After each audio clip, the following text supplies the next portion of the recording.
Hello everyone, this is Dipak Raut. So I'm creating this video on special request of my student. So this video is about how to write a code in Xinlinx by using VHDL. So let's start. After installation of Xinlinx software on your desktop, this icon will be created. Xinlinx ISC 9.2i. So this is currently I'm using this version 9.2i. Now double click on this icon.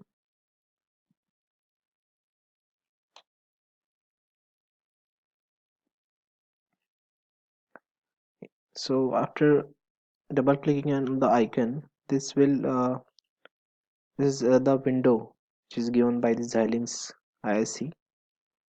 So click OK here. Now here you can see there are four windows. First is the source, second is the process, and here this is the transcript. So basically to check the messages, errors, warnings, this window is here, right? So we'll start here now. So let's say I'm writing the code for 4:1 mux multiplexer here. So how to write the code, how to synthesize it, and how to simulate with the test bench, that we are going to learn in this video. So first, step number one, go to file, new project.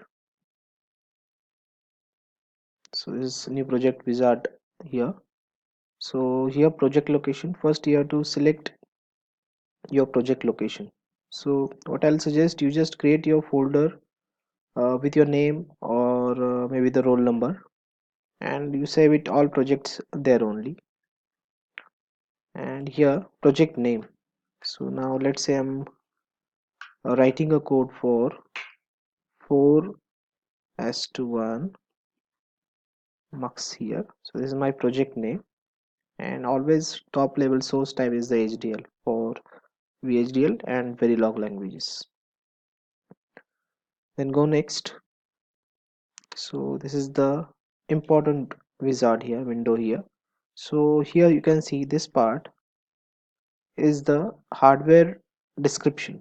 That means, let's say after completion of your code, simulation of your code, you are transferring the bit file on your hardware kit to check the output on hardware kit there, so which is basically FPGA kit. So for that, this is the description of that device.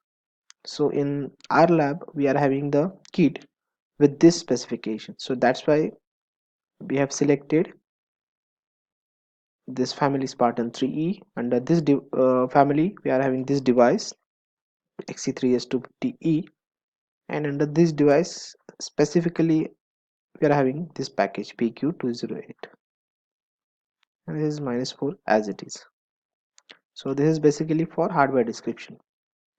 Next, this part here you can see, or by default HDL is there. Next is synthesis tool, XST, and simulator tool, ISC simulator. So these are the tools which are used for the synthesize and the simulate the output here, which is basically used for VHDL and Verilog. And preferred language always should be VHDL.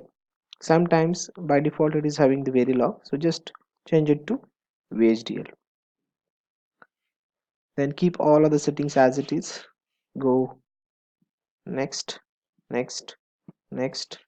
And now this is the short summary what you have created of your project, with what specifications and with what tools. So if we'll confirm, then go finish. Okay. So now after this will create a your project. 4:1 mux is the name of my project. At the same time, this will create the device and the package. So XC3S250 is the device, and under this device I'm having -4 speed with PQ208 package. So what description, hardware description we have selected there. Fine. So this is the source window, this is the process window, this is your code window, and this is your transcript where we are seeing all the console messages, errors, warnings here. Fine. Next step, now we have to write the code. So for that you are selecting source for to write the code is synthesis and implementation first source. So select this source. Now click on right click on this device, not to the project, right? So whatever works we are doing after this step, that should come under the device only, not under the project. This is important. So right click on device, new source. Now two sources we are using to synthesize the code and to generate the simulated output. So first is the VHDL module, here file name. Now this is nothing but your entity name. So let's say I'm having my code here, forest1 mux using data flow, and this is my entity name. So I'm directly taking this name from my code here. Yeah, so you can assign any name here to your entity. So this is what your name of your main entity, which describes your input and output ports, that means external behavior of your design. Fine. So again select the same location which you have created your project, and now add to project should be checked, and then go next. So this is the entity declaration. So whatever input and output ports you are using in your code, so that we have to declare here. But before it, here you can see architecture name. So generally the architecture name I'm assigning as a modeling name. So now in this code, let's say I'm using forest1 mux using data flow here. So I'm using data flow modeling style. So you can assign the name of data flow, and as we know, it is not case sensitive. VHDL is not case sensitive. So I'm assigning data flow here. Now declare the ports. So for using the data flow, we need to use the input ports as a vector. Here you can see in this code. So that first you have to decide, right? This is my entity, so I'm just declaring here I is my input, then select is my again input, and let's say y is my output. Yes, change this direction out. Now out of this three ports, these two input ports is the multiple bit representation. So that means we have to select the bus here. So bus is basically for what? To represent the multiple bit representation.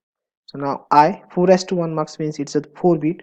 So 0 is your LSB, and 1 2 3 is your MSB. Similarly, select input is 0 and 1, so 1 is your MSB 2 bit. Here Y is single bit output, so no need to use bus. So this is the declaration of entity. Go next with a short summary. Check it once. If it is correct, then go finish. So now this will create first file in your project, that is the .vhd with your entity name. Here you can see my project name is 41 mux this device, and now this .vhd file is created under this device and this file. Okay, so here you can we'll go with the code now first. So by default, Xinlinx provides by default a library packages declaration. So by default, these three packages is there. So we have discussed this part in theory lecture already.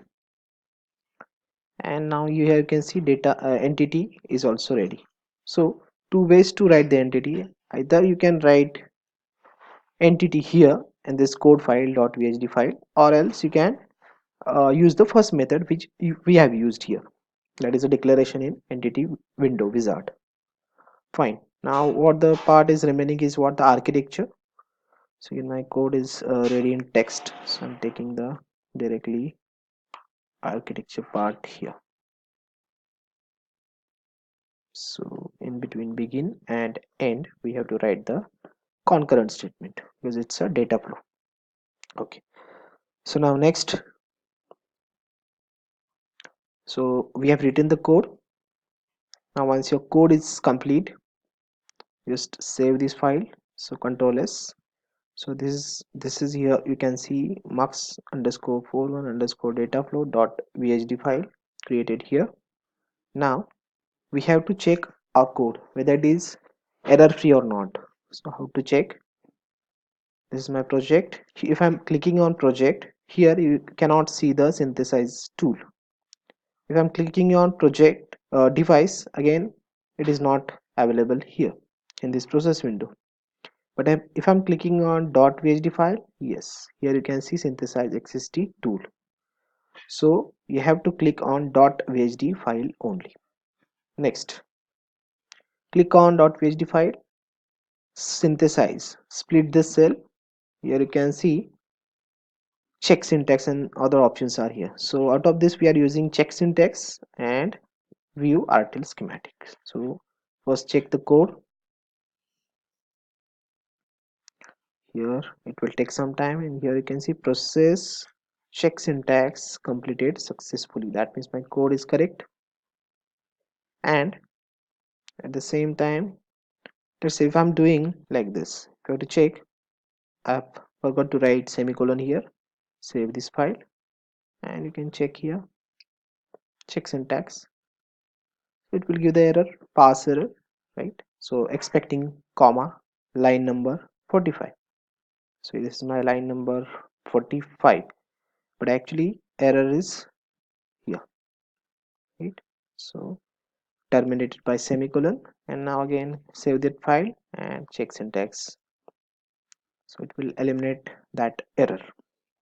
Okay, and now after this check syntax, if your code is correct, then double click on view RTL schematic. So this will basically generate the your logic diagram with your external behavior as well as an internal operation. I'm double clicking here. So this will create now .ngr file. Yeah. So this is your logic diagram, right? So this is the entity of your design, which is shows the external behavior of your design. And if you try to double click on this diagram, here you can see the internal operation. So I, which is for input line, data input line, this is output, and this is select input here. So in this window, what we learn is how to write the code in Xinlinx using VHDL, how to synthesize it, check syntax, and how to generate the RTL schematic here. So I hope step number 1 is clear. So now in second window, we'll discuss about the test bench, how to apply the test bench, how to simulate the output to check the desired result. Thank you very much.